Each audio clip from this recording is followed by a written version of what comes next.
Hello, and welcome to Dear Dana. It is a Wednesday night. We are in 2022. Can you believe that? 2022. And it best be a better new year. I'm counting on it. It will be a better year this year. Hello, Shelly Marie. So happy to see you. Planning on it being a better new year. Hello, Gourmet Thursday and Arseny Pesikov. I'm projecting, hello, Susan R., a better new year for all of us. We had Pajama Bottom New Year. We brought in Red Lobster, had a glass of wine, heard the fireworks going off, and we celebrated New Year's straight from our living room. Yes, we did. And let me say, it was my beautiful daughter's birthday yesterday. She turned 20 years old. Hello, Monica Hall. I cannot believe she turned 20 years old on me. Hello, Realification. 20-year-old daughter. Feels bizarro. I can remember when she was a little. And also, let me say, all of you praying people out there, let's please send your love and prayers to Evangelist Val. She had brain surgery, and we all need to send our love and prayers to her. I would greatly appreciate that. Send all your loving and healing and prayers to Evangelist Val and wrap around her. Yeah, thank you for your birthday wishes for my daughter. Hey, Nikki. She had to spend it at home. Her friends had all the surprise stuff ready for her. She got the C word. Bless her heart. She got stuck with her parents. Spending birthday here. And on top of that, we got her special presents. They're late in the mail. So we had to get her a gift card and give it to her while she awaits her presents. So while we're waiting on the topic of the night, let me throw down the intro. Dun dun dun dun. Yes, I'm going to throw the intro down.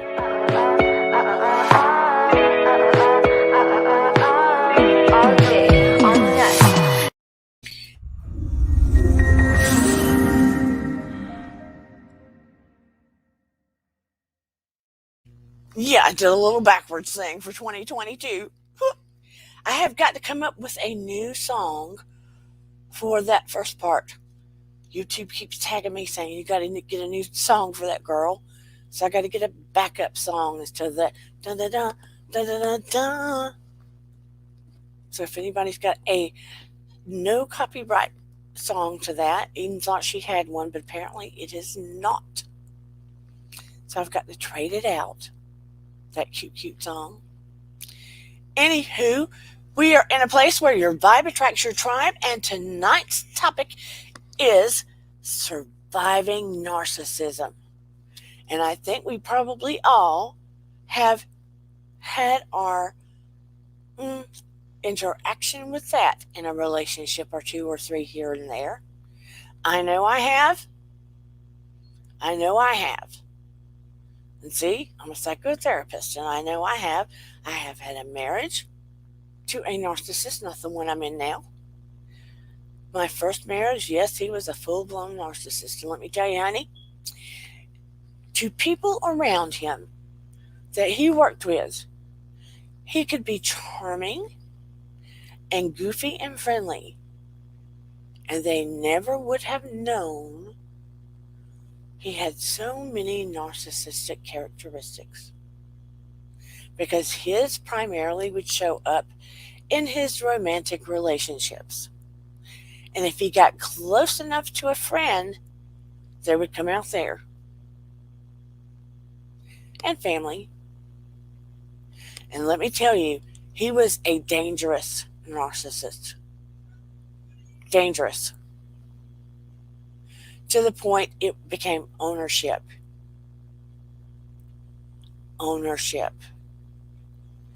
And I had come from a family raised, let's just say that I was raised in a family where we were very obedient children. Very obedient. And we did what we were told. And we did not talk back. And it was ma'am and sir. I was very obedient, very polite. And I was in my very early 20s when I married. He was very, when I met him, loving and kind and charming and would do anything for me. And let me tell you, the minute that ring got on, things they did change. And I was embarrassed to admit I'd made a mistake to my family. And I was determined to try to make it work until I had my son. And I knew the minute I had my son, I was getting the hell out of there. And I did not know how I was going to do it. But I'm talking about while I was giving birth, I was making plans in my head, trying to figure out how I was getting out of there. I kid you not. I kid you not. Narcissists can be dangerous. Not all of them, but they can be dangerous. In my opinion, they either ultimately will try to make you dead, literally, if they can't have you, are dead in spirit. If you're in a relationship that is romantic with them. Now, if you are in a friendship, or if you are in a family with them, hello, Jurian. Hello, Willow. They try to take your spirit down one way or another. Initially, they'll build you up, sometimes love bomb you.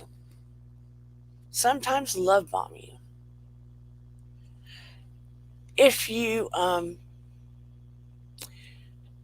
don't build them up, and act like they are the greatest thing since sliced bread, if you try to walk away from them, make too many boundaries with them, don't go by the rules they set, or how do I say it?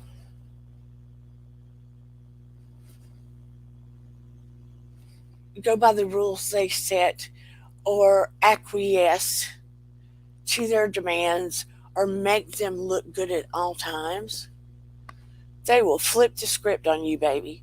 Quicker than you can blink. They will flip the script on you. That's my boo, dear Dana. Oh, welcome, Jurian. Oh, okay. You simply are that amazing. Jurian, are you the artist? Hey, Shoeless One. You guys will have to forgive me.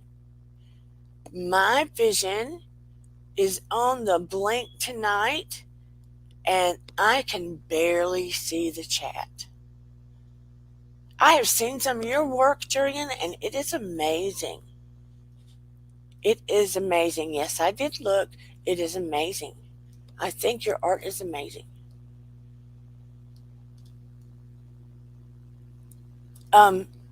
Narcissists, they can accomplish a lot of things, but they have to think they are the chief hummy baba. They are very drawn to empaths. They are very drawn to people of light. It's a natural magnetic attraction. Because, hey, Nikki, they need supply. Empaths and light worker, genuine light workers, are people of supply. They carry a lot of light with them, and love, and healing. They want to make people feel better. Thank you, Miriam. Susan says, when you finally push back, shit hits the fan. Here is the thing. There are a couple of ways when you realize you're dealing with a narcissist. Hello, Marcella Booth Davis. When you do realize you're dealing with a narcissist and you're trying to get away from them, getting ready to start a counseling degree. Woohoo! Everybody clap and support Shoeless One, Steve, because he will make the perfect psychotherapist counselor. We were having that conversation. He will make one of the best psychotherapist counselors around. Please be in full support of him. Please, please, please. He and I were having that chat. He will make one of the perfect ones around. Please send love and support to him. He will be my brother in psychotherapy and counseling. He will make a perfect one. Proud of him. When you try to push back with a narcissist, here's a couple of ways to do it. You can either, when you realize you're dealing with one, you can go flatline. When they're trying to gaslight you, throw things at you, make you feel like crap, push down on you, and you don't give them any supply, you don't emotionally connect to it, you don't respond or engage, you go flatline, and they're throwing stuff at you left and right, trying to get it to stick. You just go flatline, and it lands elsewhere. Ooh, baby. And they realize you are not responsive to it. It is no longer affecting you. You are peaceful, calm, and cool. They have to find supply elsewhere. You can no longer be their victim. Now, in my case, here's the warning. If it is a romantic relationship, they might flip out. That's when it gets dangerous. They might flip out. You have to be prepared. You have to be prepared and have a plan. But if it's a regular person, somebody that was a friend or relative that doesn't have those tendencies, and you get peaceful, calm, and cool, and you flatline and don't engage in it, they flip out because they can't get supply from you. I had one of those situations recently.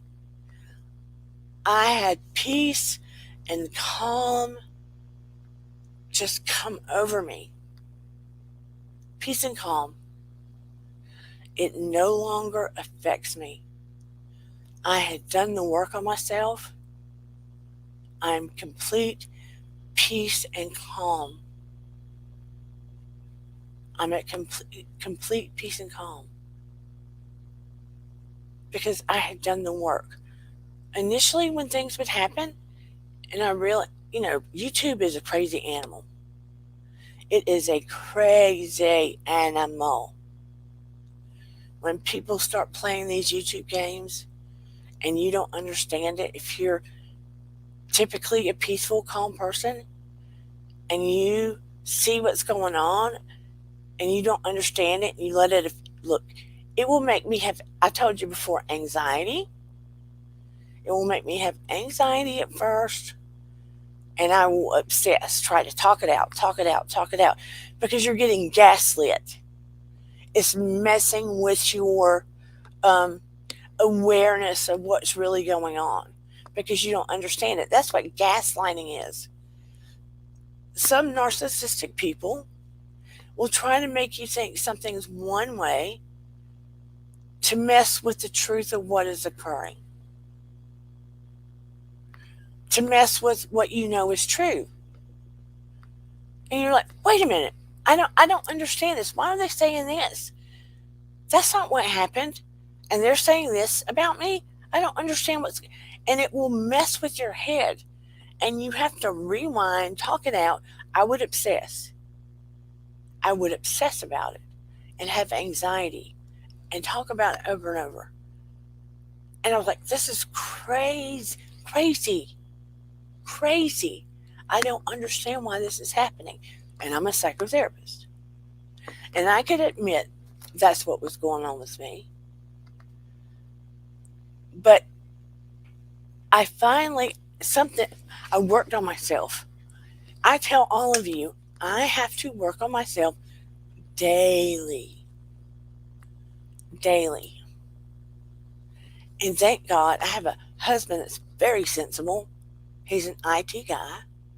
And a daughter, very sensible. They were in pain.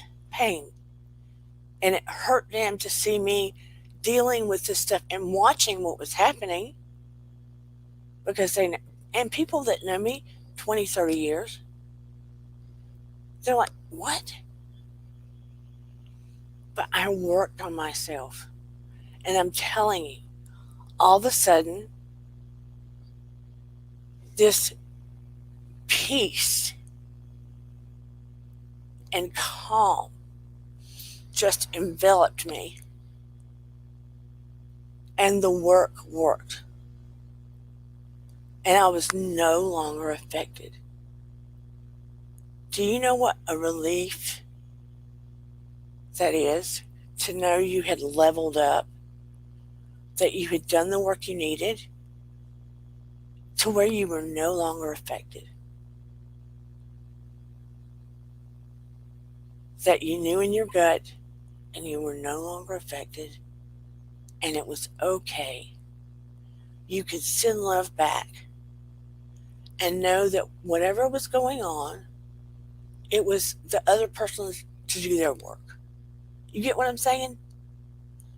You could just send love back and it was the other person's to do their work. I got to put these whack glasses on and they're not going to help me that much. The glare drives me nuts. I need to see what's going on in the chat so I can respond to anything that needs to be responded to. You're still waiting for the Christmas gift to arrive for other people? Gourmet Thursday? Yes, please. The ones coming in, please send love and prayers to Evangelist Val. She had brain surgery and she is in the hospital. Wrap her in love and healing. Call angels down. Please pray for her and her family. Please. She is dealing with some chaotic drama that, bless her sweetheart, she does not need to deal with, particularly now. Please, please, please. I do not know all the players and all the details, but it is some crazy stuff that sounds like it originates from YouTube. That sweet, sweet lady does not need this. Arseny says, and I need to throw the link down. I just learned last year what you're describing I went through with my friends of 16 years and just walked away. And that is heartbreaking. When you have been friends with somebody for 16 years, heartbreaking. I mean, I can't. I mean, you would think after 16 years, you would know somebody, right? They do say narcissistic behavior happens more often with men. But I am not going to say it does not happen with women, because I've seen it. Over the years, I've seen it. I've seen it with clients. I've seen it with people in familiar situations. And even, Sheila's, when Steve and I were talking about, we are trying to talk about breaking, you've heard of sins of the father. I brought that up. But Steve and I were talking about breaking generational patterns too, breaking pain that we carry over generations. So, the buck can stop here. So maybe that we can heal patterns that are carried on from family members to family members. So it doesn't have to carry on in our future. So we don't pass it on to children. Monica says, I was in a 10-year marriage to one and it was a horrific nightmare. I mean, my first husband, he could have killed me. Let's be honest. He could have killed me. There were times I thought he was. I'm not going to lie. Man, I clicked something and everybody's chat is blue now. I hope I can read it. Mike says, when the narcissist turns everyone against you, the isolation is painful. Yes, yes, yes, yes, yes. I mean, that is terrible when they try to turn other people against you and make up things like they're making a team because they're trying to find people that are loyal to them at the moment and create this narrative. And you're like, what the heck is going on? Susan says, I remember you telling me so many years ago that they are young souls attracted to our light. Yes. They have not learned in maybe different lives what has got to occur.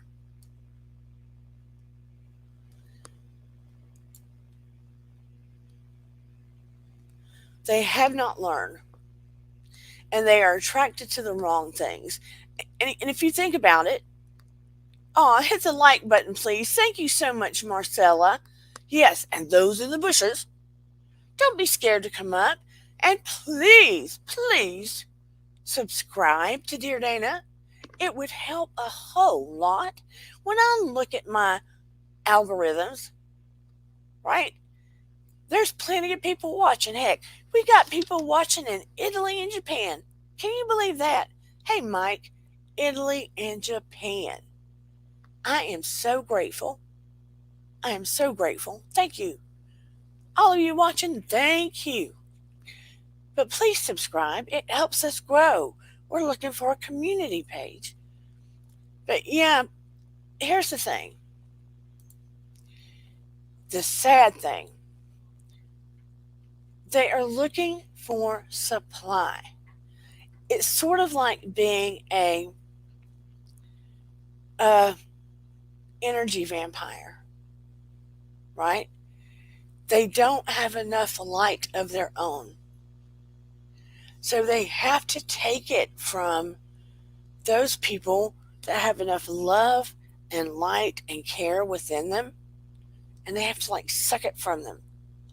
And maybe they didn't get it enough growing up, right?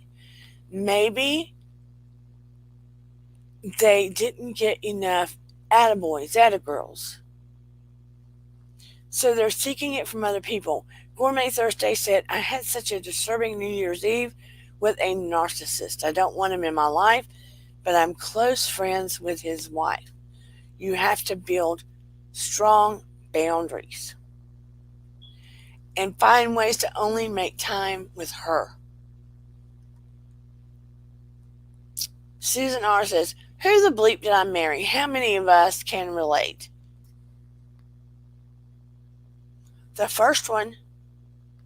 And when he signed away his rights to Noah, when he walked in and signed away his rights to Noah, to little baby Noah, block, block, block, block, block. You cannot talk to me, fool. I blocked him. He sent me a note on Facebook one time when I moved closer to my parents that said, "Can we talk?" Hell to the no, no, no. We cannot talk. What are you talking about? And then he tried to go through another name and said, one time he told me, I said, "Nobody's going to want you till you get some help." He said, "I'm going to go find a widowed woman and marry her." He sure enough did. An old widow woman. That's what he said. Let me tell you, she looks a lot younger than him and more beautiful. And I'm sure he tried to click up to her money. I wanted to warn her so bad because she looked like a nice lady. But I kept my mouth shut because I said, odds are she's not going to believe a word I say. She will not believe a word I say. But I wanted to warn her so bad. So bad. So he goes in another identity, sends me a note, and says, I'm going to call her Donna. That's not her name, but I'm going to call her Donna. "Hey, James Pruitt." I'm going to call her Donna. Says Donna would really like to meet Noah. Are you kidding me? You're going to send me a note. You didn't care a thing about Noah. You're going to send me a note and say Donna would really like to meet Noah. And you think I'm going to respond to that? Go the hell away. So I blocked his ass, excuse my French, and never responded to him again. So then he had nieces and nephews crawling out of the woodwork when we lost Noah. And you really think I'm going to let all y'all come to his celebration of life when you have not cared all these years? How insane is that? Give me a break. Give me a break. So nice to see James Pruitt in here. I hope you enjoyed your guided meditation. I am surprised only 2 people showed up. But I'm still grateful, but only 2 people showed up.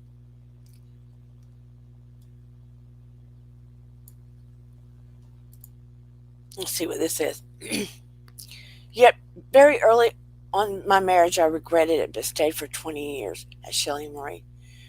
We all have to learn. And listen, even when we walk away from narcissistic relationships, we still have to go through a pattern of healing because our brain has been affected, our spirit has been affected, our soul has been affected, and on some level, we still grieve it. Even if we don't want to admit it, we still grieve it. And we have to reprogram the way we think because we have been affected even when we wise up. And we have experienced anxiety and some level of PTSD. How many of you that experienced these kind of relationships had PTSD? Oh, mine is good. Hell to the no, no, no, yep. Sorry, that's what I say sometimes. Shelley Marie, what are you saying, girl? Oh, yeah.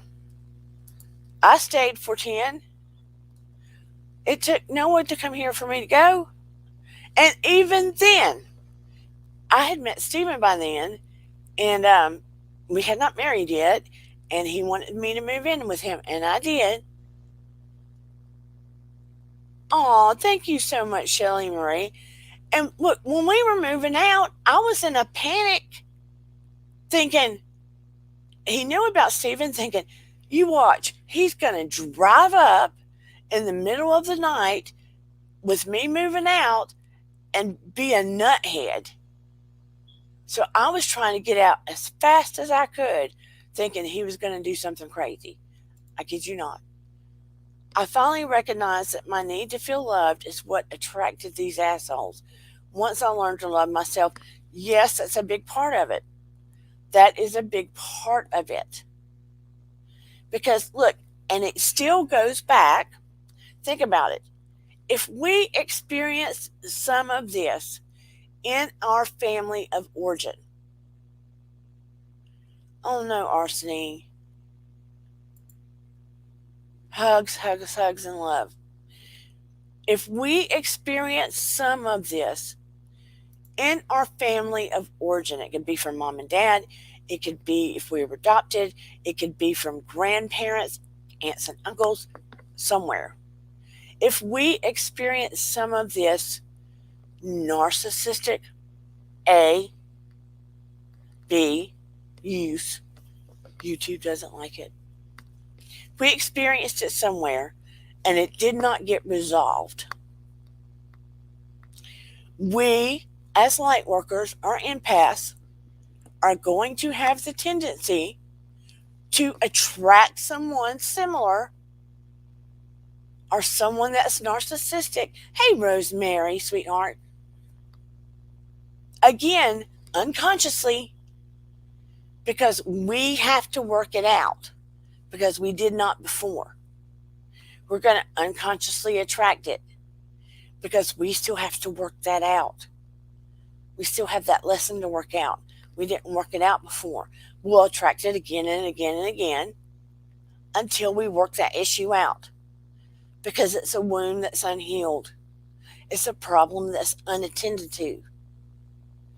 Once we recognize what's going on and we start working that problem out, we will be wiser. We won't attract it anymore. And once you get the aha moment, the big aha, you'll be like, oh, okay, I got it. I got it. And then when you run into people, sometimes, look, if I'm making friends, I generally, in my real life,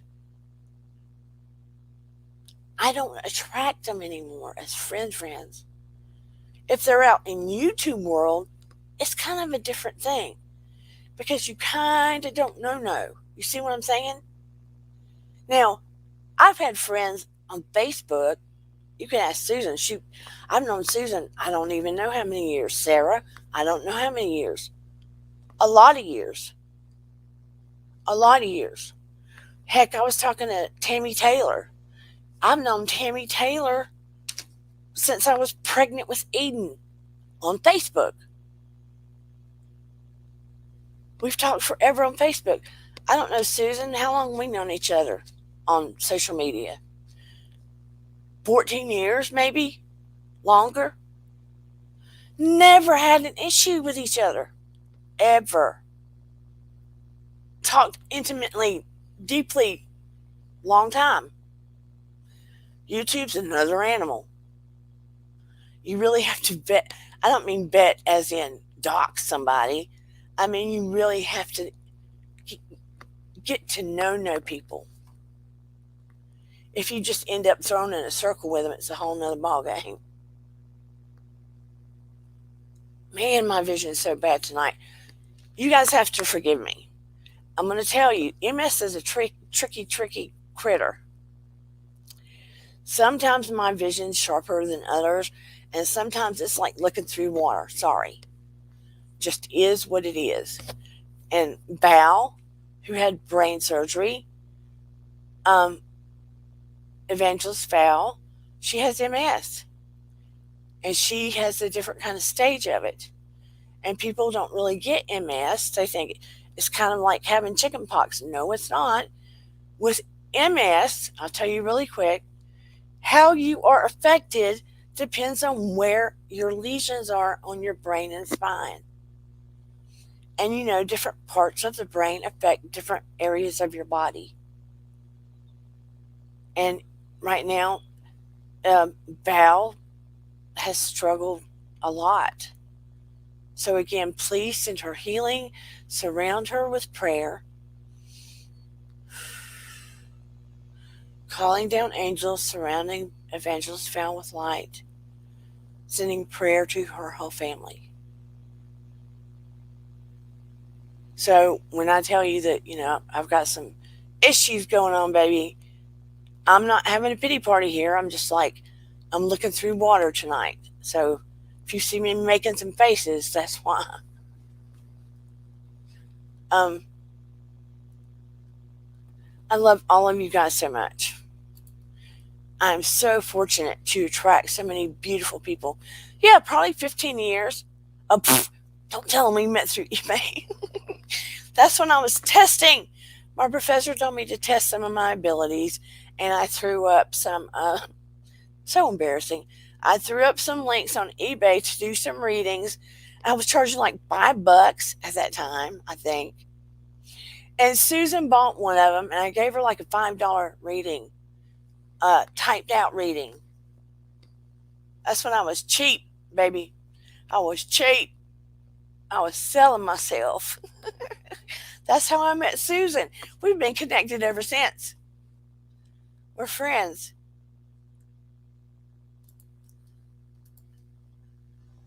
MS is scary progressive disease. Much love and light to you and Val. Thank you, Monica. It is scary and progressive.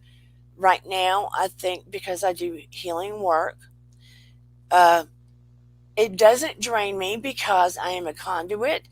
And for some reason, I get like a little, what do I call it, Steve Sheila's one? If he's still here, I get sort of a bump back from it because I'm a conduit and the healing light moves through me.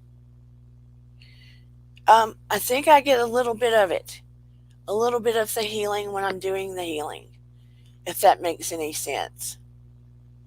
And because I work out a lot, so I could be mobile, so I could carry my son, in some ways, he saved my mobility, and that's why I'm still walking. Does that make sense? So I'm very blessed that I'm still very mobile and active.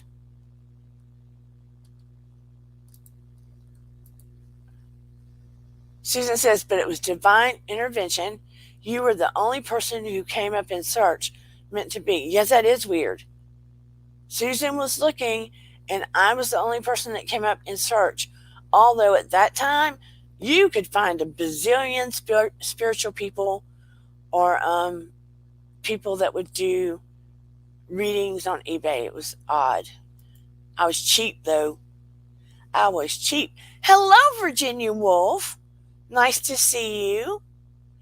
I hope that you and James slept like babies after that guided meditation. I hope you did.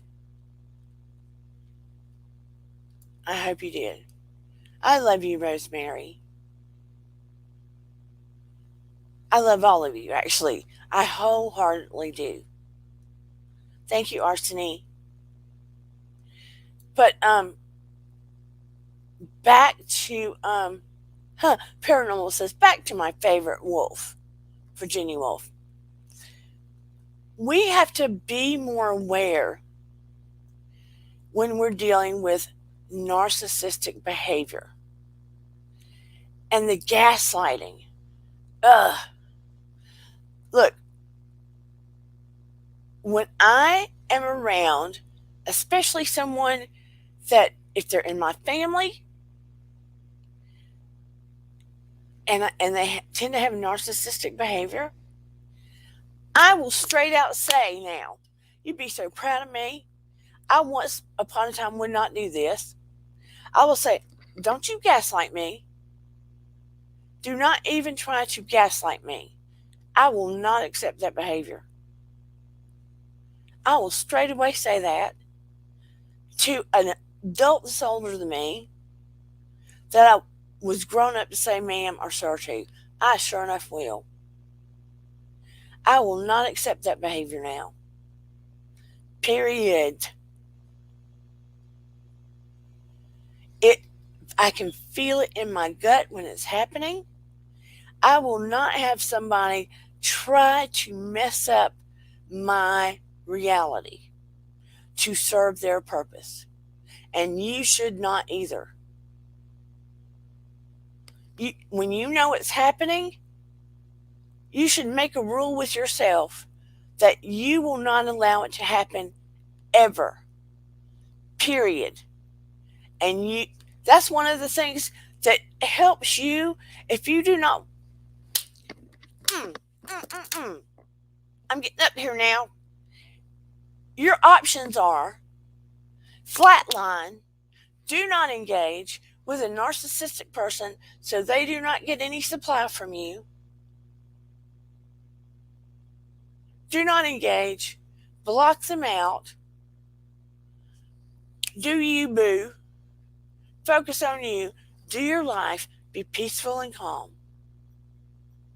If you can separate your life from theirs, that's what you do to begin healing from that narcissistic behavior. That's what you do. It will drive them crazy. But if you cannot, and you still have to be connected to them in some capacity, this is what you do. I'm not talking about a lover or a husband or a wife. Walk away from that crap. Disconnect, get a divorce, walk away. If it is someone that is a family member, or you're stuck in a job, unless they're your high boss, then get another job. But if it's someone in a friend group, if it's someone, you know what I'm saying, that you cannot disconnect from, Shelly Marie says, I smell them coming. Then you call them on their BS in a direct and polite way. Call them on their BS. Be honest with them. If they start trying to throw people under the bus, then you use their empathy. You use your empathy saying, there must be more to the story. There's 3 sides to a story. One side, the other side, and the objective truth in the middle.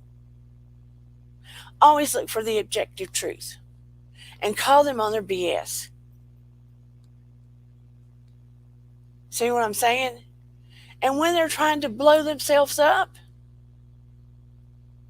punch the hole in the balloon and bring them back down to earth. In a nice, polite way, of course. That's not like you're attacking them. Narcissists cannot stand it if you're not blowing wind up their butts. Can't stand it. They want supply at all times. There is nothing better than the truth. Nothing better than the truth. And cutting the cords of all the yuck. Do you get what I'm saying? It's like taking your power back. Still standing in your light, of course. I'm not saying attack. I am not saying attack. What I am saying is when you're able to see through all of it. When you're able to see the truth through all of that crap. RC says, have not spoken to them in 6 months and got a text New Year's and I did not answer. Good for you. Good for you. I walked away from narcissistic brother 27 years ago. You come first. You have to look after your own health. You absolutely have to. Now, I would like to see a narcissist truly want to approach getting help. They never want to take responsibility for anything. They never want to take responsibility for anything.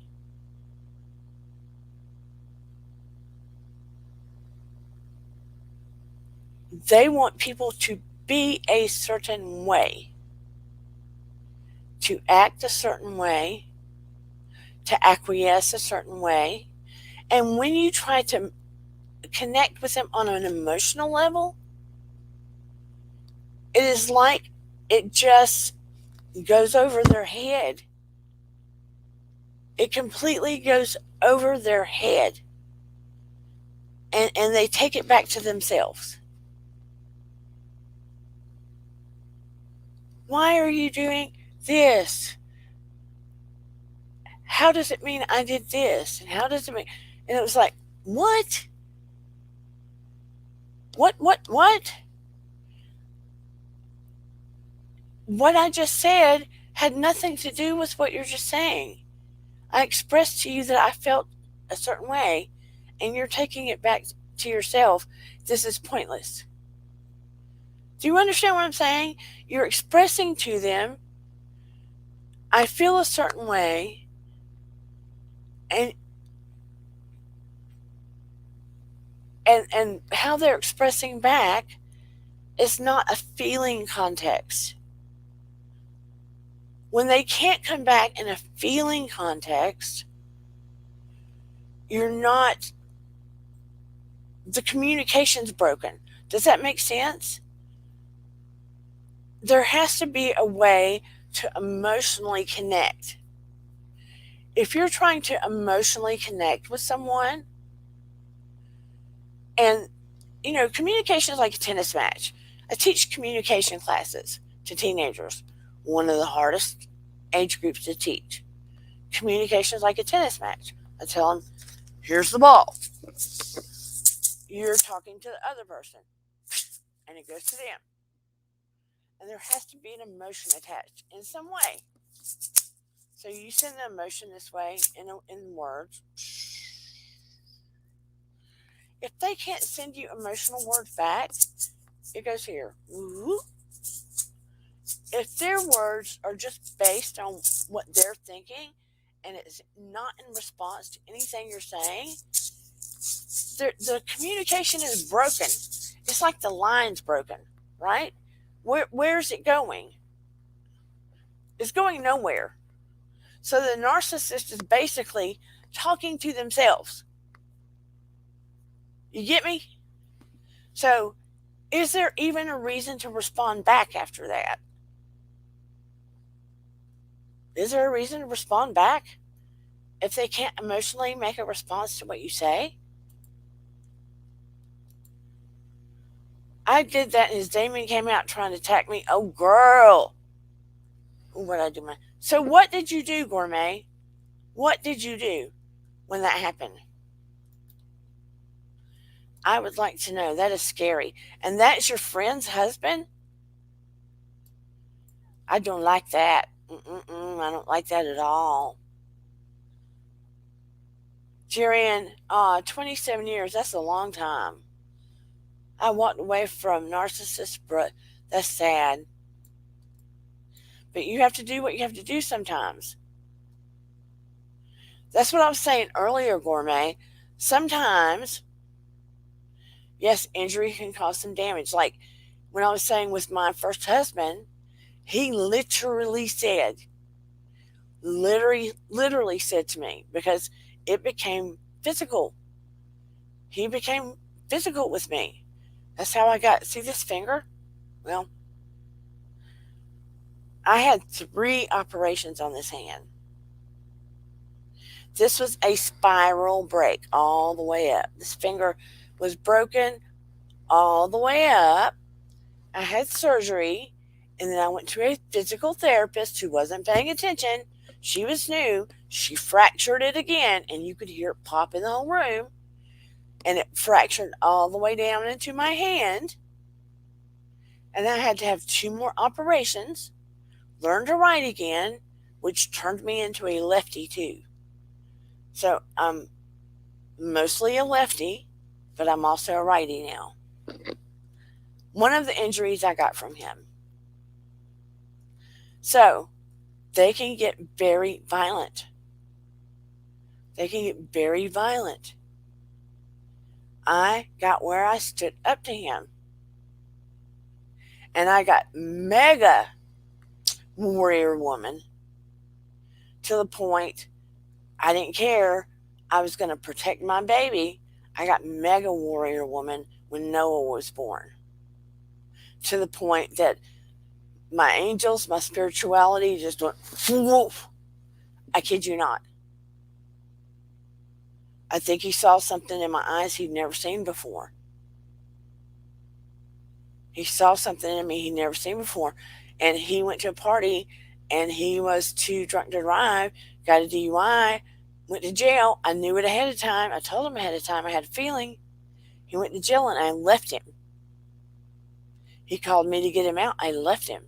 And I knew he was going to be super angry when I got him out. But I was stronger than I'd ever been. I told him he needed to get out. It's just weird.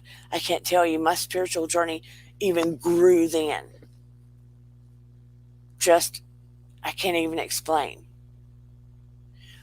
Look, I'm going to tell you again. And I tell my daughter all the time. People do not need drugs. If you meditate and you really tap into the source of your gifts and your spiritual side, you will experience things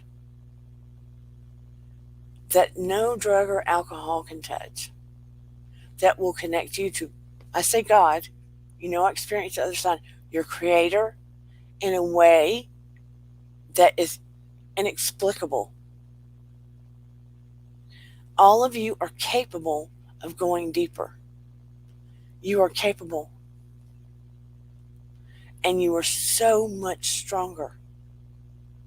So much stronger. Even those that are strong in here that I know, so much stronger and have so much more light that you're able to expand upon. Even the light workers that I know, even me, you have so much more light that you can expand upon. And there will be more people. There will be more people that gravitate this way. We're not some weird troop. There will be more people trying to make a difference and going within and finding their connection to their creator. I say God, you can say whomever. I don't judge. We need to make a difference. We need to stop all of the stuff that so many people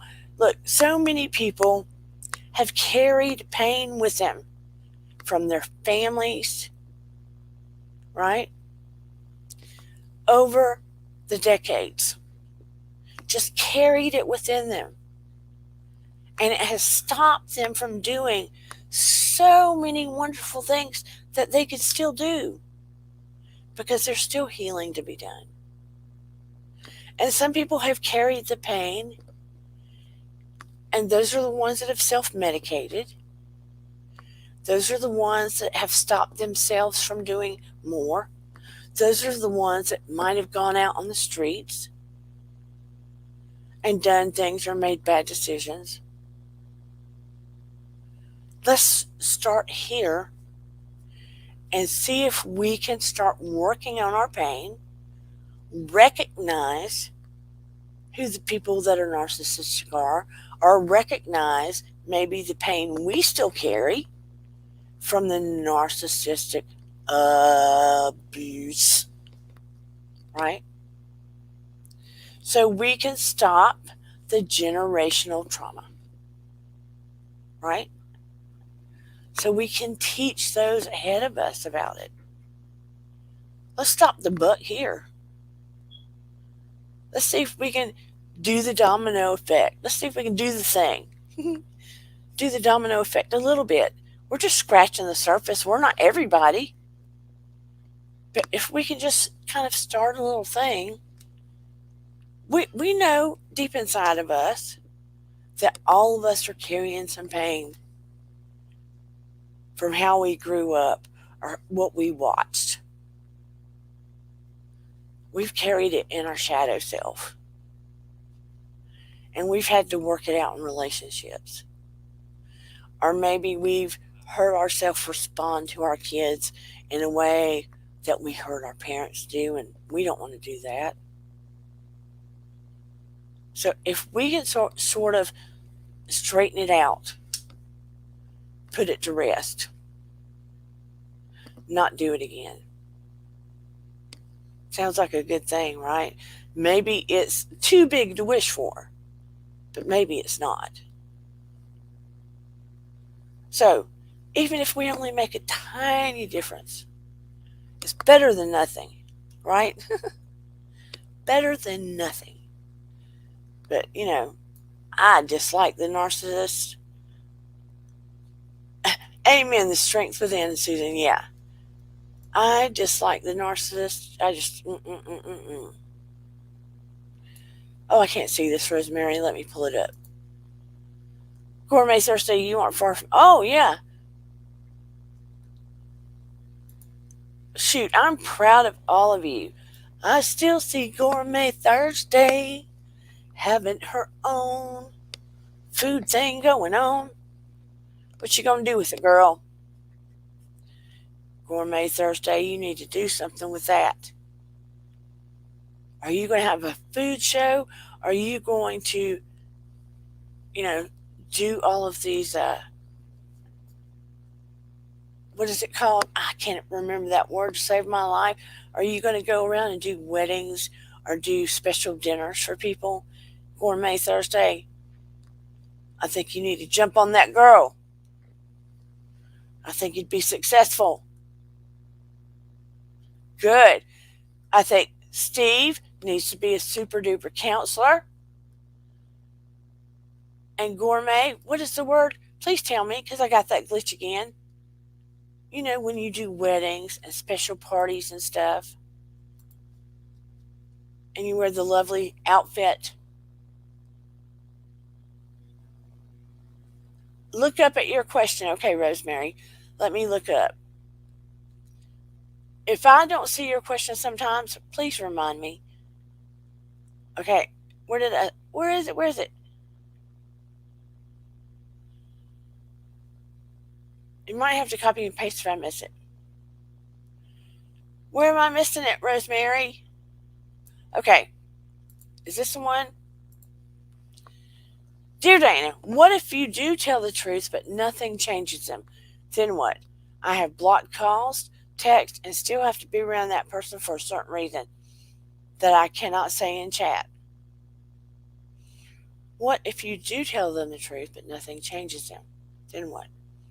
I have blocked calls, text, and still have to be around them for a certain reason that I cannot say.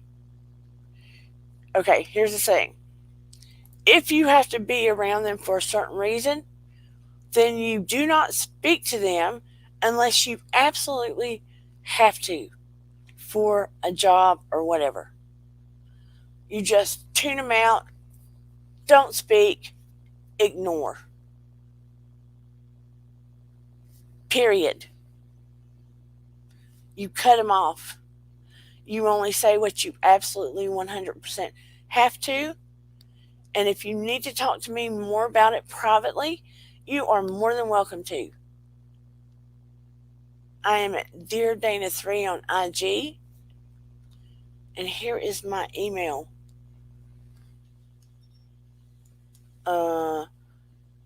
DC Stinson. Let me put my glasses on.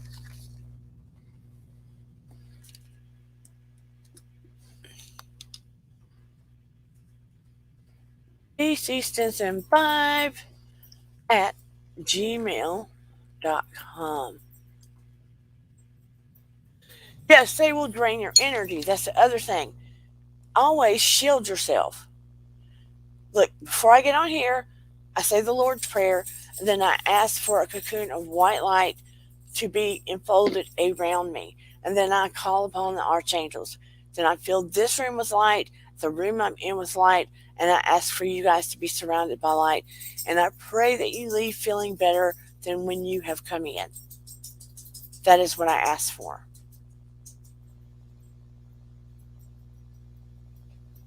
Okay, please email me, Rosemary. Email me, and I will give you my phone number if you want it too. I just don't want to do that on here. Because, girl, I am more safety conscious than ever before. Let me tell you, more safety conscious. I never thought in a million years trying to have a peaceful, helpful show, call it a show, channel, live stream, whatever, would cause me problems because I am a loving, peaceful person. But Lord have mercy. Lord have, Lord to have mercy. Oh, before we go on, if you have not seen it, let me show you a sweet little picture that I found. Some of you probably have seen it. Whoa, who's coming up? Gourmet's coming up. Hey, Gourmet. Hey, Dana, can you hear me? Yes, I can hear you. Okay. I thought I'd call in since you kept bringing my name up. I have dreams for you, girl. Aw. Well, just to give you an update, I'm working with my friend who's a chef, and we're looking at a property that's for rent. So we might do something like, small to start out with, like soups and sandwiches. So anyway, that's where I'm at with that dream. I'm excited about it. Yeah. So I just keep, what is it called? Catering. Catering. Yeah. I just keep having visions of you catering.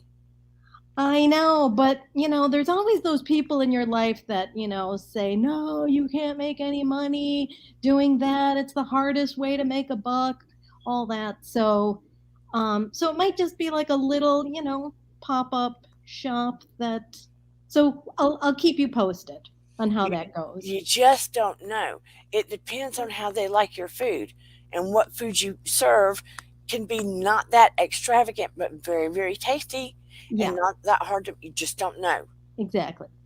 But to stay on your topic of narcissism, oh God, they're hard to spot. And, I feel for Rosemary. And one book that I read, because I think that it would be good, and maybe you could do a couple of shows about this topic. I think I need to. But like sociopaths can be narcissists. Yeah. Psychopaths, certainly. And so there was a book that I read called The Sociopath Next Door, which was really good. But basically, it tells you when you have to be around somebody that is that way, you have to go completely, like you said, flatline, but they call it gray rock. Yeah. And you just have to bore them away. Like if they think you're happy or you're successful or you have a new car or you have a new house, whatever it is that makes you happy, they're not going to like that. Yeah. And they're going to try and cause damage for you. So it's like when you're around them, you have to almost like go dead, like you said, completely flatline, no energy to give them, just bore them away from you. Yeah, because it's okay to have your light and happiness with other people, but when you're with them, yeah, go flatline. Yeah. And like as far as like my New Year's Eve, so I have this friend and she's married, and it's complicated because I knew this couple when I was married, and then my husband and I got a divorce, and I'm still friends with this couple. Yeah. But I'm mostly friends with the wife. And she always, she complains a lot about him, and understandably so. But it's at that point of like, well, are you going to do anything about it? Like it's just complaints with no action. Right. But I went over there for New Year's Eve, and it was a nice evening, and we started playing Monopoly. I love playing games, but apparently the people that I know hate games. But anyway, so he landed on, a property where he had to sell a couple of his houses, and he went ballistic. Like he threw the game in the air. It was, and this guy's in his 50s, and it was like, so we ended up quitting the game. He stormed out of the house. It was so bizarre, this reaction. And then when he came home, because he and his wife and I were talking about it. And I said to her, I was like, he's like an emotional terrorist, Mm. And so then when he came home, he came over to me, I was, just reading and getting, I was spending the night over there. So I was sleeping on the couch, but I was, just kind of reading a book, and he apologized, and I accepted his apology. And at first I said, it's okay. And then I said, it's not really okay though. I said, you're kind of an emotional terrorist. Well, that set him completely off. And he went into his bedroom with his wife, and then they started screaming and yelling. And it's like 2 a.m. now because it's New Year's. They're screaming and yelling. And then he comes out and he's like, get out of my house. You and your dog too, because I had my dog with me. And I just ignored him because I'm not going to leave at like 2:30 in the morning. But then he came back out a little bit later, and it was like, I'm sorry. It's like he's mean, and then I'm sorry. And anyway, I don't even know what to do with, it's one thing that I can hang out with her, but at the same time, I'm concerned for her too. I'm concerned for her, and I'm also concerned about her. Right. Well, I don't know. I'm just kind of disturbed, and I feel like a little traumatized from the experience because, I don't know. I can understand that. I mean, at that point, and it was New Year's, I might have told him that later. I might have just slept and had the conversation later. But, it is what it is. Yeah. At this point, I would just listen to her and not give her any more advice. Yeah. Because now she knows it's a problem. Yeah. And now she's not ready to make a move. And anything you say is falling on deaf ears. And I would only spend time with her when he's not around. Period. Yeah.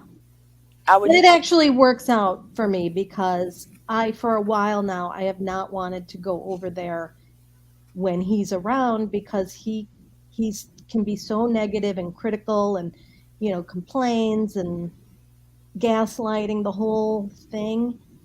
And she doesn't want to come to my place because I'm in the city, she's in the suburbs, but anyway, now she realizes that she can't really bring her husband around her girlfriends because he's, kind of insane. Right. The only solution is meet halfway somewhere, have dinner. Exactly. Yeah. Yeah. So anyway, that was my New Year's. But I did talk to a friend of mine after that. I told her about it, and she's like, next year, let's plan to go out of town. Like, we'll go to New York and DC. And so now I'm all excited about planning a different tradition than hanging out with, this couple that I've been hanging out with, every New Year's for the past few years. Yeah, that's stressful. I wouldn't do it again. Yeah. Bless her heart, but I mean, she knows. She knows he's an issue. She knows he's a problem. She complains to you. He's acted out. She's not ready to make a move. I wouldn't give her any more advice. Yeah. I would just listen and let it go. Yeah. Yeah, it's very sad because I'm starting to feel like she's in an abusive relationship, and I don't know as a friend what I can do because you know how it is. You can't really tell them. Oh, he told me too. He's like, you're an instigator. Those are like words that an abuser starts to say, Yeah. He doesn't, want her to have. Disrupt their power of a narcissist. That's what they do. They try to make you the bad guy. Yeah. Yes, exactly. So I'm finding myself like treading that line of being the bad guy, and I don't want to be the bad guy. I don't even want to be. You're not, but they make you out to be. Yeah. You're putting you ideas. being the bad guy. You're doing the right thing. but they're going to make it look like you're the one in the wrong because their power is the most important thing in the world to them. Yeah. Yeah. You're putting ideas in her head. I can't control her when you do that. Yeah. Yeah. And to make it even worse, for him is that I'm single. So, there's that whole dynamic where, when they get into little fights, he's just like, well, then why don't you leave me? And, it's always like, it's at that point where they're always threatening to divorce each other. Yep. Yeah. So. And if they do anything that's good, if she does anything that's good, it's somehow always because of him that it happened, so that she stays in his power because she doesn't want her gaining any power. So they will always use anything that they do good, anything that they get that does well. They will always find a way to insert themselves into that and take credit for it. I know because I grew up with a narcissistic mother, and it took me years to get away from him. Yeah, that's hard. That's hard. Yeah, when it's a parent. Yeah. And I have a sibling like that too, that I know other people in the chat have had to let go of their siblings because of that. And I'm in the same situation with my sister where we don't talk at all. And it's very sad, but it's necessary, but heartbreaking. Yes. Yeah, I mean, that's the other part of it. You have to grieve it. It can be sad. It can break your heart. Yeah. And that's And part people of don't understand it. Unless you experience narcissism for yourself, people don't understand like why you don't have a relationship with your sibling. They can't get their head around it. And people can't understand sometimes why it's so hard for some people to break away from it. Mm-hmm. Yeah. The complexities of it, especially if it's a family member. Yeah. And especially, I know it's that way with a lot of relationships that I've seen and talked to other people about. It's really that way when it's a parent-child relationship. In my case, my mom was narcissistic, my stepmother, and I was almost 30 years old before I was empowered enough myself to step away from her and to pull away from her. Everybody in my life was trying to get me to break free, but they didn't understand the control that she had over me. And it took me years to build enough understanding of myself. And this is long before I even knew what narcissism was. It wasn't until years later that I started studying narcissism. I said that was our relationship perfectly. Yeah. But it was extremely hard. Everybody told me that I needed to break away from her, but I wasn't ready to hear it yet. And that's the thing with your friend. Yeah. Until they're ready to make that move, there's nothing you can do to help them. And it's sad to sit there and watch somebody do that. I know because I was on the other side of it. I was the one that everybody knew what I needed to do. But until I was ready, nobody could help me. Yeah. Even though they were trying to. Yeah. But like you said, that's somebody that gave birth to you. So to break away from a parent, you don't want to believe that they're that way. And that is the hardest one. That is the hardest one. To realize that you can't change them. That behavior is not going to change. Sometimes they don't even recognize it. Because it is a generational thing. It has been passed down. Mm-hmm. I mean, it's sort of inside out of them. She was treating me the way she was treated. She was just going through the same way she was taught growing up by her own parents. And for her to admit it means she would have to admit it about her parent. Mm-hmm. And look how painful that would be. I mean, I remember when I first learned about my sister, I was probably in my early 40s when my mom said to me, well, your sister's a sociopath. And I was like, what? And so then I started looking into it. And that's why I got that book. But I started, reading about it. And it solved the mystery of why my sister would do the things that she did. it was clear as a bell all of a sudden, like, oh, no wonder, because she's this. And I mean, it helped because it's clarifying, but it is still very, very difficult when it's a family member that you love and you're raised to feel an obligation to love them, you know. Like a few weeks ago, I think I told you, I sent a text to my sister out of the blue and just told her that I missed her.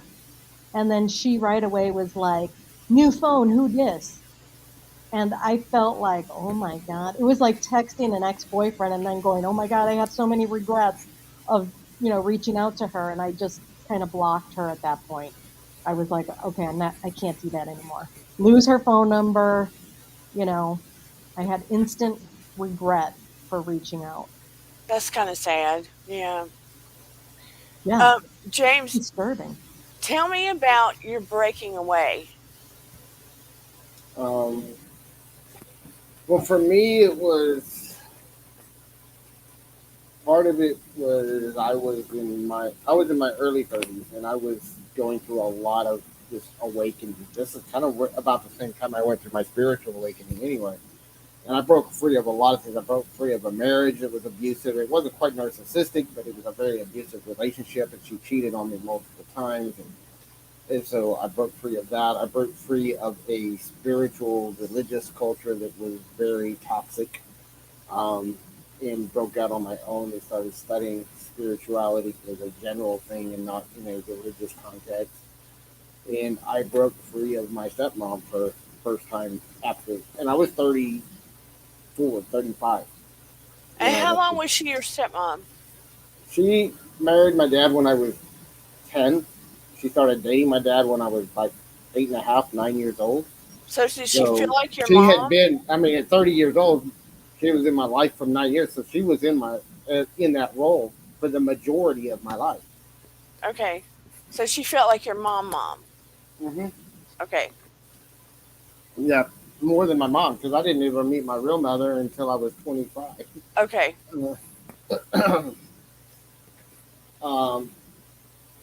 But it was very difficult, and I thought, even when I was doing it, I thought I was the one in the wrong, but I just couldn't take it anymore. It took me years to get to the point where I realized I wasn't the one in the wrong.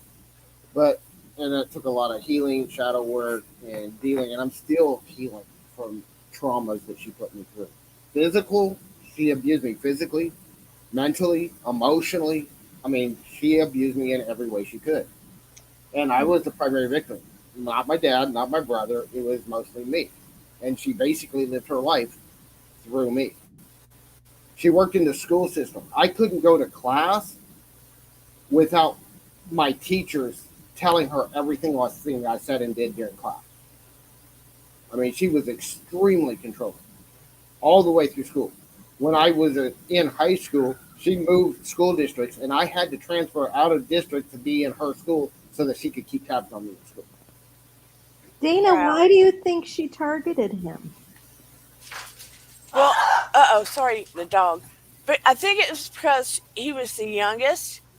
He's obviously very empathic and has a lot of light. And I feel like he was loving and wanted to please. And he was just easy to manipulate. And I feel like he looked up to her and wanted to give love and wanted to be loved. And she just got something out of it. And he was ready to do what she wanted to do. Meaning, he was, when you want to be loved, you will jump when somebody says jump. Because narcissists do target certain, types of people. They target empathic, loving, kind people. Because they don't have that within them. Right. And they're jealous of it. Right. From what I've read, anyway. Like, they want what the empath has. Right. And they're drawn to light. And they're drawn to love. And they want somebody that's going to give them all this energy and all this loving, kind, you know what I'm saying? Yeah, but it's like they want to take it from them. Yeah, they want the attention and they want somebody to say, "You're so smart, you're so beautiful, I love you, what can I do?" You know, all of that stuff. Yeah. And he was little Yeah. and he looked up to her. Oh. And everything I ever achieved, up until I was in my 30s, everything I ever achieved, she was somehow responsible for that achievement. It was because of her. If it wasn't for her, I would have never achieved that. And everybody that knew her knew the stories of how she was responsible for every achievement I ever had. That's how I know that, because that was my life growing up. And it wasn't until really I was into my 40s before I started realizing how much BS that was. And it was because of my work that I achieved those things. Have you ever confronted her about it? A little bit, but Since? I learned to deal with it in a different way, and I realized that forgiveness had nothing to do with her. Me learning to forgive her and break free of her and break free of that within myself was something that I had to do for my sake, and it really had nothing to do with her. And she wasn't willing to ever admit that she was abusive in the way she did things.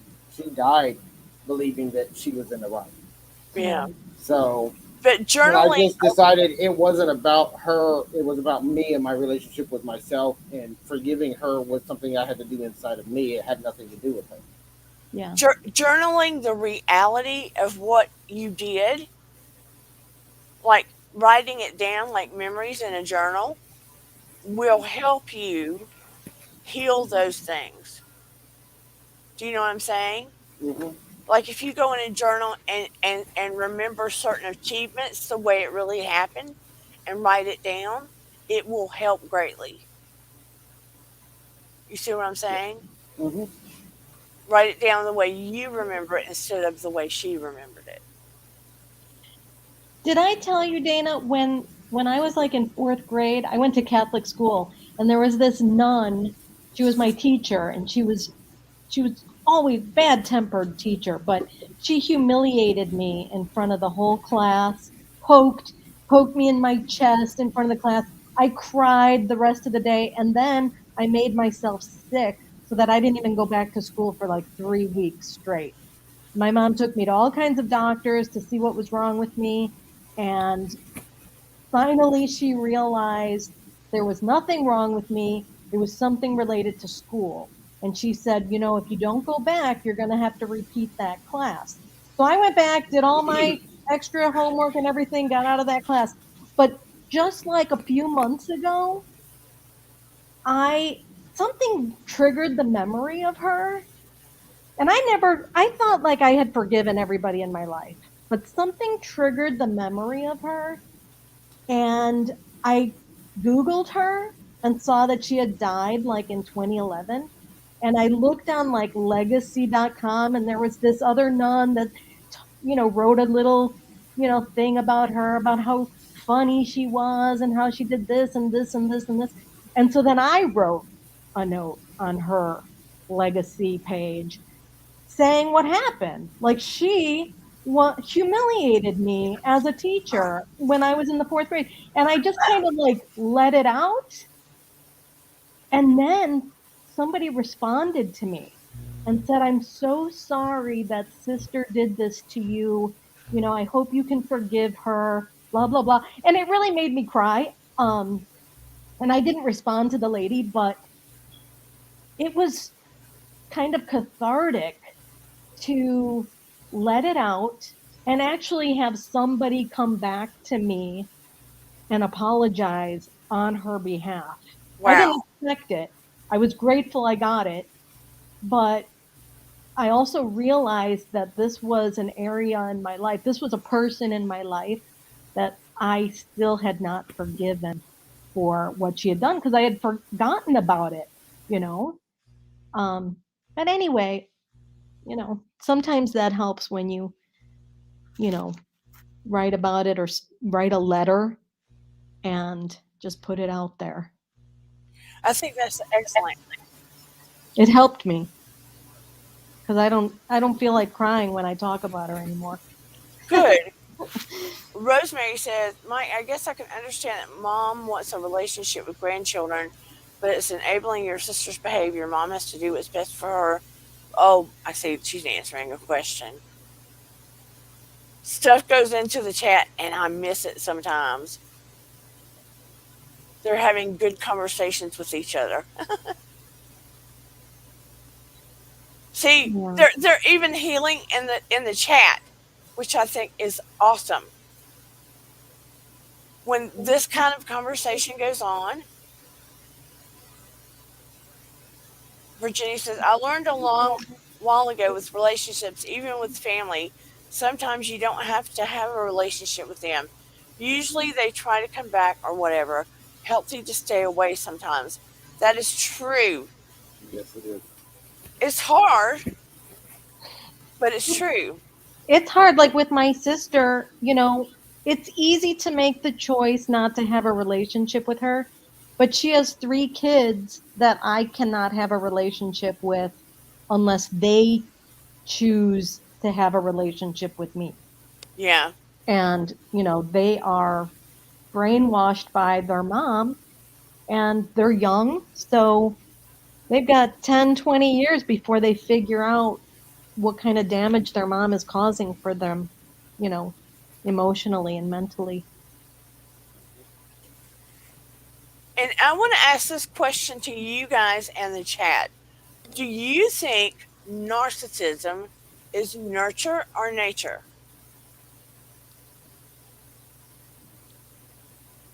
What does that mean? I think there's a combination of factors involved. Do you think people are born like that or made like that? Some of it is made, some of it is something people are born into, but it depends on your philosophy of life. For me, I do believe in reincarnation, and I believe some people bring that in for past life experiences. Um, but I also do believe a lot of it's taught. Yeah. Yeah. I mean, some kids. Now, I've in my experience, even with psychology, I had to go to classes that were populations that the kids had some mental issues or they were poverty. I've been in situations of alternative schools, etc. But I have been in situations where the kids were middle class or whatever, and they were very small, very small. You're talking 3, 4, 5 year olds, okay? And some of those kids had personalities where you were going, darn, that kid's going to be a sociopath. Yeah. And you hate it. You didn't say it out loud. You might have whispered it or thought it, but you were like, whoa, I thought all kids were innocent. Well, I've been studying Jodi Arias. I've been studying her for over a year, Yeah. but she was abusive to her little brother when she was like 5. She hit her 3-year-old in the head with a bat. Then she did things to hurt her animals. And then in the end, she murders her boyfriend and now she's in jail for life. But at a very, very early age, she was like a little demon. Whoa. She would kick her mom, punch her mom for no reason at all. And those were just some of the traits. And there's nobody can really explain like what caused that in her. I never To be heard this that way. part. I've heard some of it's nature, some of it starts in early childhood. Some of it, they're different people, and then sometimes it comes from a narcissist will create another narcissist. They either create a victim or another narcissist, one of the two.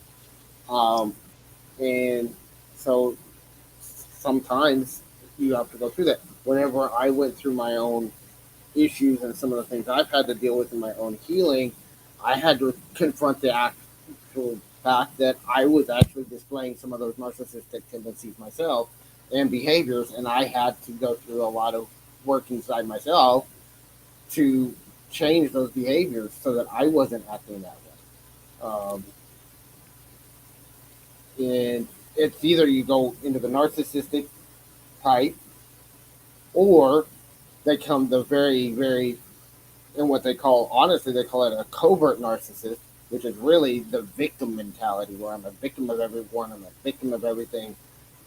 Yeah. And I married one of those. That was my first marriage. And those are hard too. Lord have mercy on my soul. And they Yeah, try to my make sister's a victim narcissist. everybody else the enemy. Yep. Yeah. And everything in the world is everybody else's fault, and they never do anything wrong. They're always the victim of everything, and they never take responsibility for anything in their life. And it's what they call covert narcissism, but it's basically just the opposite of, instead of being controlling and manipulative, they control through playing the victim and by throwing the constant pity party. And you know them very well, because if you talk to them and you tell them something that good that happened to you, they will take it and make it about how they weren't invited, they weren't involved. They play the victim. Or, this is a good one, you have the one that you say, well, today my boss was very happy with something I did and said it looks like I possibly will get a raise, blah, blah, blah. And then this person said, well, my boss told me, and I'm going to get a $10,000 raise. Or you say, I went to the doctor today and they said I had MS. Well, I went to the doctor and my blah, blah, blah is worse. You've seen those people? There are people like that. And it's better, worse, more, blah, blah, no matter what you say. Yeah. My house is bigger. I make more money. I got more. It's crazy. Those narcissists get worse, worse, worse, worse, worse. Yeah. That is a part of narcissism.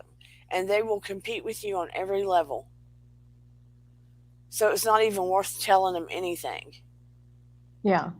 Well, like with my sister, and even, kind of with my mom too, like I put myself through school, I did these things, but then my sister would kind of guilt my mom and be like, well, Susie already has a good paying job, so therefore you should give me more, at, gift time, Christmas or whatever, because Susie already has this stuff.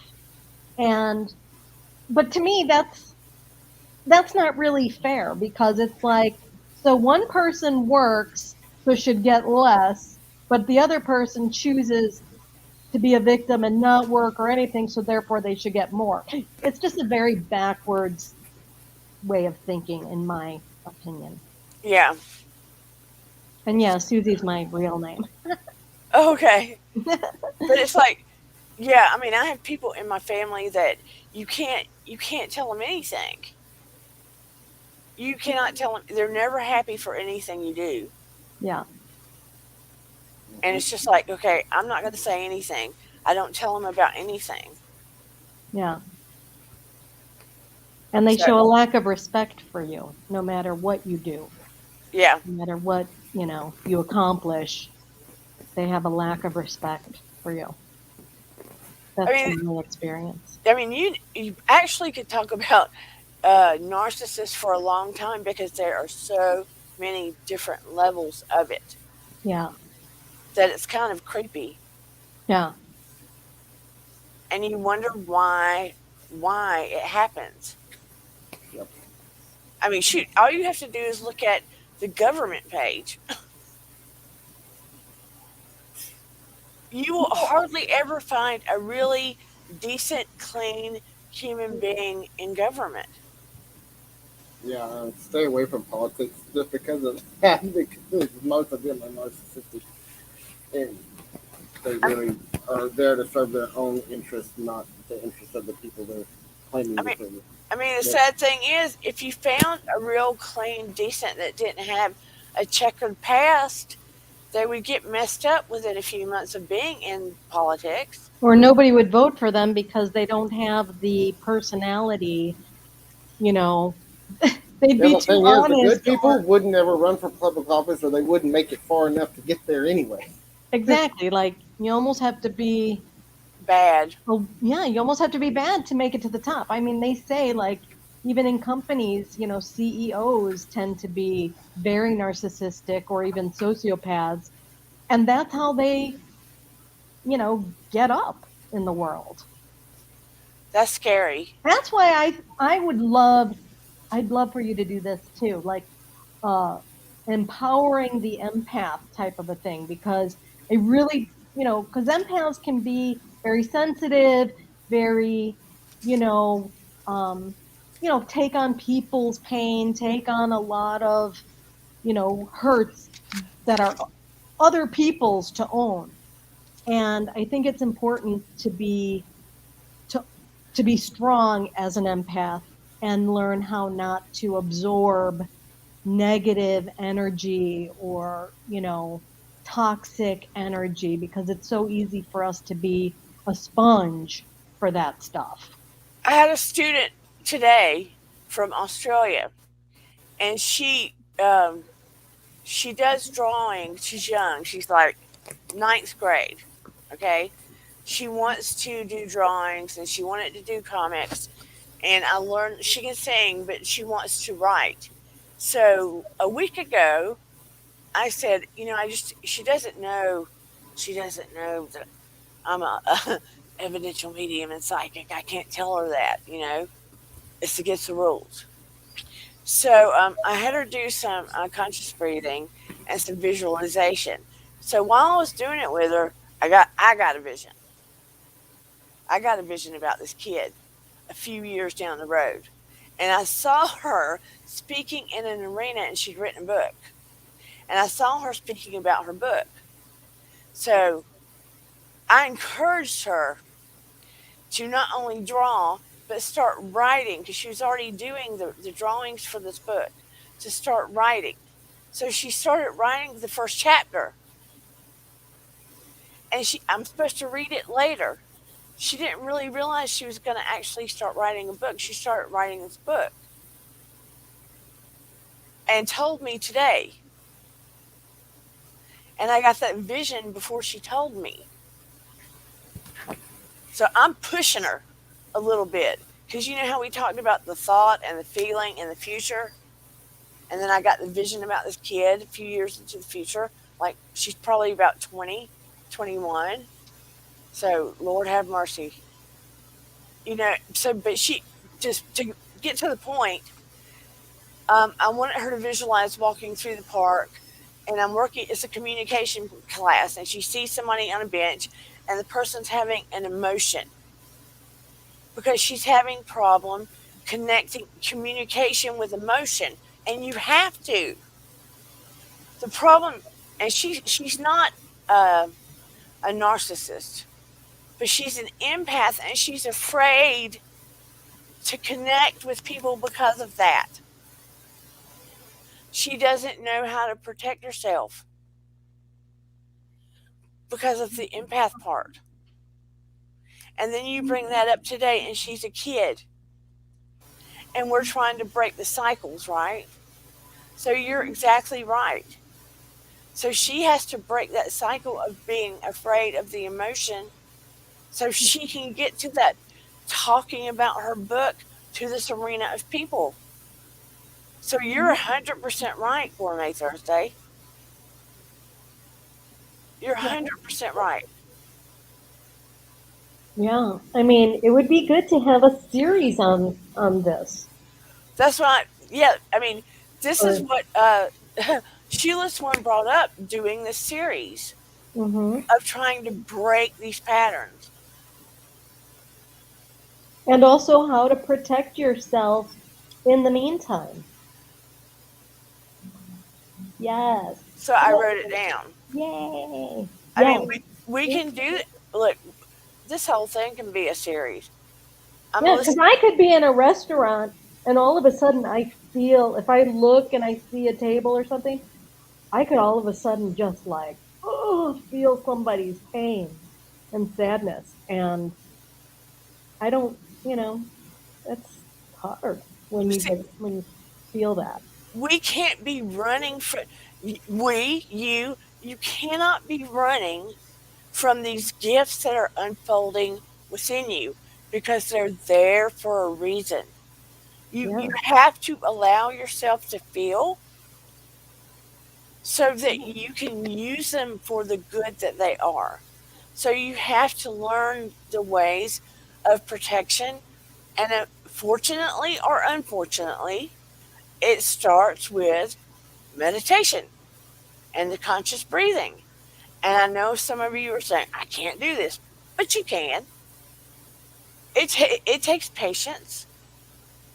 It takes time, and I'm extremely ADHD, and it takes ADHD people even longer to learn how to do it. But it is possible. It's taken me years to get into a practice of doing it consistently, but I've been able to learn how to do it. And if I can do it with my ADHD, anybody can. Yeah. And when I did the guided meditation, he did well. I mean, he was in that real steady, kind of drunk looking state when he came out. I haven't been in a drug state in a long time. But I mean, you look good and kind of daisy Hmm. when you But came it's out. taken me years to train myself to get there too. It wasn't easy, and it took a lot of. I would meditate for a few weeks, and then my ADHD brain would kick in. I'd get busy with life, and I would forget. And then 6 months later, I'd be like, you know what? I probably should start meditating again. And it took me a while too because I've got a monkey mind. My mind is always going. And I will tell you, there are there are videos on YouTube that if you will use your headphones and lay down with them when you're about to go to sleep, like I like Martin uh, Salerno, and I would put them in my headphones in and go to sleep, and it didn't matter if I went to sleep. Your unconscious mind will get trained to be receptive to it, and you don't have to do a thing. Your unconscious mind will just get trained for it. And that's where I had to start. And then when I was in graduate school and got trained to do hypnosis, I was like, Lord, I'm not going to be able to focus to do this. It's never going to happen. And then I became a hypnosis whore. I loved every bit of it because I was so relaxed and I went into another plane. But it starts there.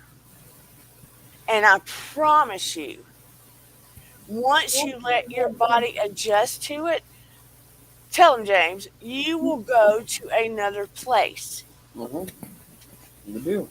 And the other thing is, even just get before you even get that far, it's training.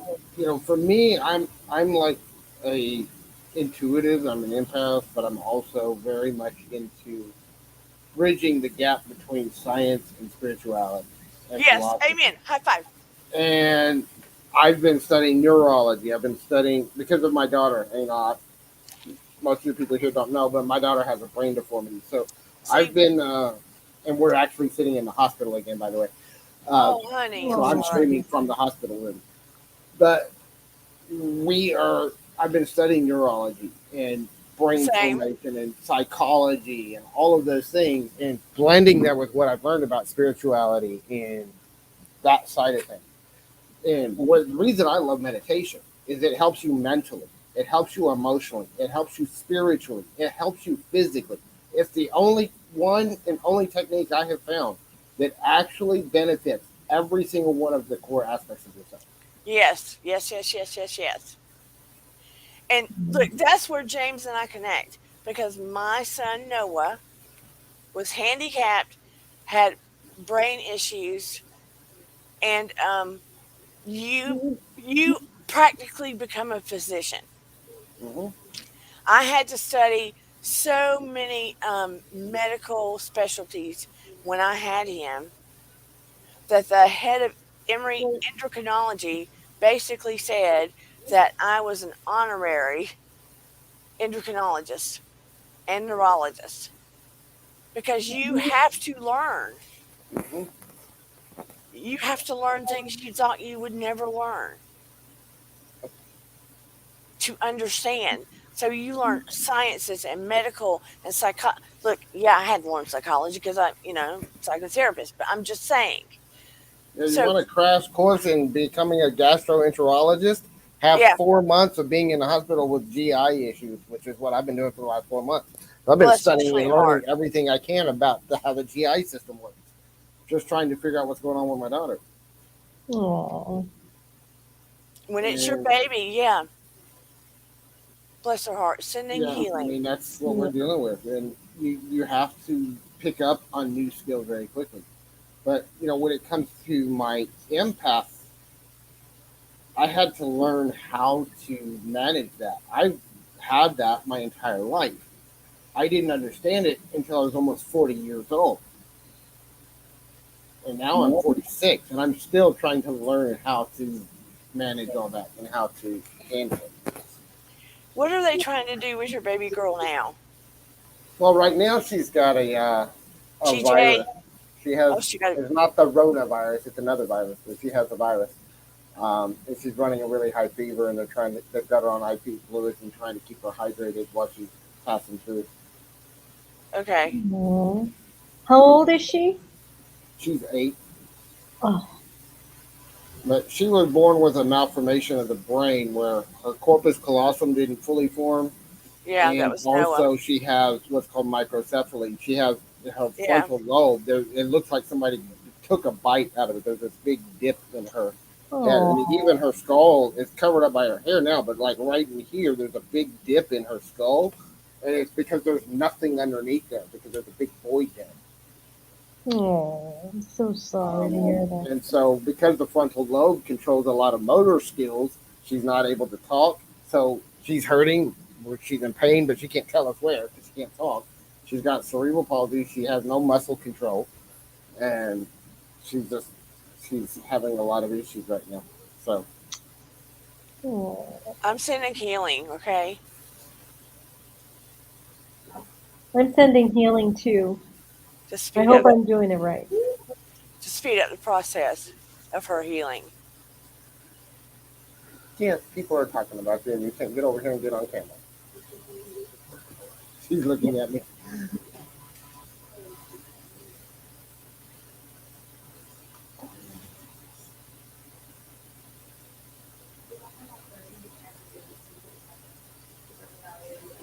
And I'm sending it to her lower back too because she's having some tension in her lower back. Mm-hmm.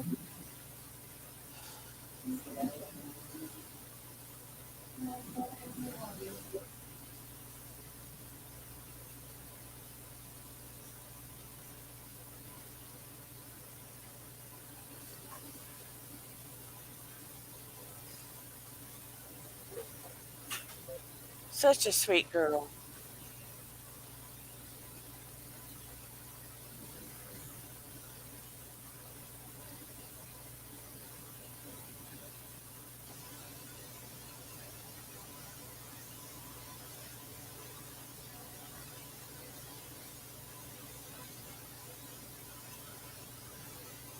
It's starting to loosen up now.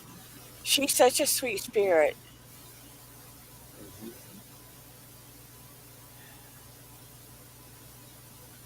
I feel like within an hour she'll probably rest well.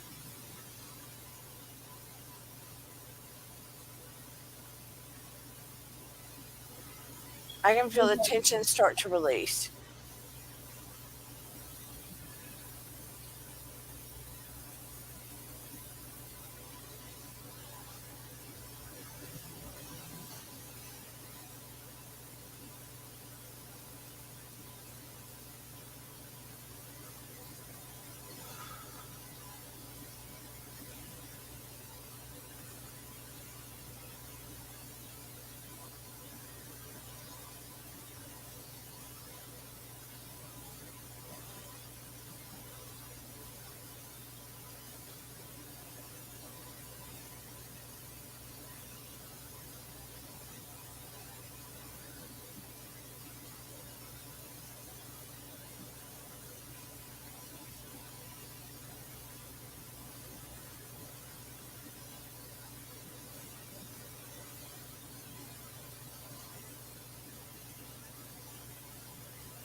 Sorry to get so quiet. I just had to do that. Sorry. No, that's okay. Probably the best thing that can be done right now. Yep. They can feel it too because I saw the first smile on her face in like 4 days. Good. She's such a sweet girl. She's an earthbound angel. Such a sweet girl. She's very aware. She's very aware. She's very psychic aware too. I just sometimes am not open up myself yet to be able to translate what she's saying. She's very aware, James.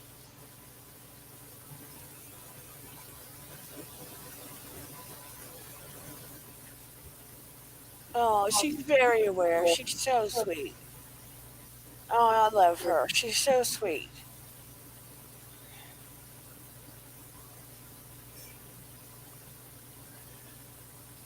Oh.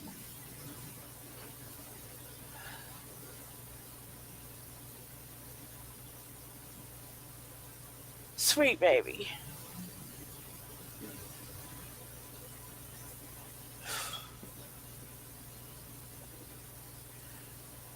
Oh.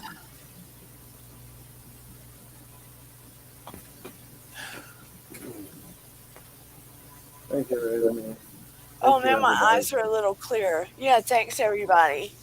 I love this channel. I love everyone in here. Well, we love you too. I'm going to continue. It's 10:33. I'm going to continue to talk on this topic and empowering empaths and breaking the cycle. This needs to be done. And we're going to do more healing as well. I send so much love to your family and your little girl. I'm hoping that this process is going to be sped up. I feel like within the hour she's going to rest well. I really do. I feel like there's been some pressure eased up on her now. Sweet, sweet baby. I think this is probably a good place to bring it in and close the chapter tonight. Well, thank you, dear Dana, and it was nice meeting you, James. Oh, what did you ask me, Rosemary? She said I had asked Dana, but she's busy. What is it that you asked me, Rosemary? I don't want to ignore you.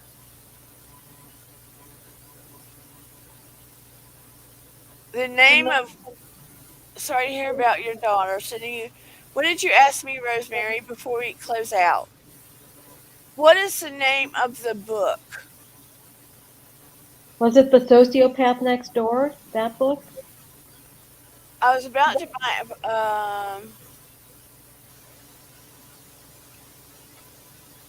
I don't know. Was it The Sociopath Next Door, the book that I referenced? Probably. I think that's what they were talking about, is the book that Gourmet had mentioned earlier. And I think that was it. It was The Sociopath Next Door. Okay, The Sociopath Next Door. Yeah. The one Gourmet mentioned. Yeah, Good. That's a good book. I didn't want to ignore anyone. The Sociopath Next Door. Yeah. In the book it says 1 in 25 people are a sociopath. So we probably all know one or two. And maybe don't know it. So we need to look for the track record of the people that we are around. Or the patterns, just kind of being aware and learning how to protect yourself from these types of wolves. Yeah, are they giving of others? Do they listen well? Those are two key things. If they listen very well, if the communication is back and forth, right, with the emotion and stuff, those are key things. Do they have a track record of being giving and doing in society? Those are things you can watch out for. If they do those kind of things, then they're probably good people. That number will only go up 2 with people and the net. People can hide more on there. That's very true. Steve is very right. But Steve made a good point. We need to make a series, and somebody else mentioned that too, a series of these kind of things. Thank you, Dana. You're in my top 5 favorite YouTube channels. Number 1 on the subjects that you discuss. Oh, thank you, Virginia Woolf. Mwah! I appreciate it so much. Please wrap your love and healing continued around James' baby girl. Can you give him her first name, or is that not okay? Yeah, her name is Emily. It's all over my YouTube channel. She's all over my YouTube channel. So, Oh yeah, give him your YouTube channel too. my YouTube channel is James. My name is the name on the channel, but it's youtube.com/Serenity Journey. And it's about my pathway to finding inner peace with myself, living with a disabled child, living with an abusive past, and how I found inner peace within myself and helping other people to find that for themselves. Go subscribe to James. All right, I will subscribe tonight. Serenity Journey, and also Virginia Woolf has a channel. And what's her channel about? Virginia Woolf's actually a guy. Oh. You would be very interested to see. I was shocked. I was very shocked. Anyway, on that note, I love you all very much. If you want to buy me a coffee, you can at miracles3@charter.net. It helps support the channel. I hope you all enjoy the topic. Throw me any comments or questions down in the comment section after the video is over. Please continue prayers for Emily and Evangelist Val. All of you have a wonderful rest of your week.